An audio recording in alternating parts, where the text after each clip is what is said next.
বায়তুল মামুন মসজিদে parenting problems বিষয়ক আলোচনা সভা। গত 11 এপ্রিল শনিবার নিউ ইয়র্ক সাউথ জোনের উদ্যোগে প্যারেন্টিং প্রবলেমস শীর্ষক একটি আলোচনা সভা অনুষ্ঠিত হয়েছে।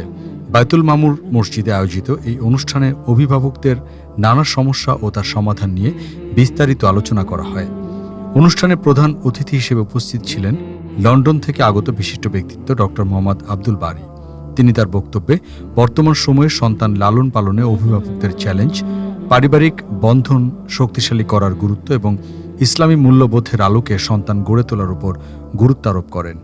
এ সময় আরও উপস্থিত ছিলেন মুনা ন্যাশনাল প্রেসিডেন্ট ও বায়তুল মামুর জামে মসজিদের ইমাম খতিব মাওলানা Delwar Hossain, MUNA national assistant executive director Hafez Abdullah Al Arif, MUNA New York south zone manpower development director Jamshad, MUNA social service president Sujan, MUNA south zone president Imdadullah, MUNA New York south জোনের manpower development director Belal Uddin, MUNA Ozone Park chapter president Abdul Jabbar, MUNA City Line president Abdul Razzak, মুনা New York south zone নাহার director Abdul Sattar এবং MUNA Brooklyn east chapter president Mohammad M সিরাজি।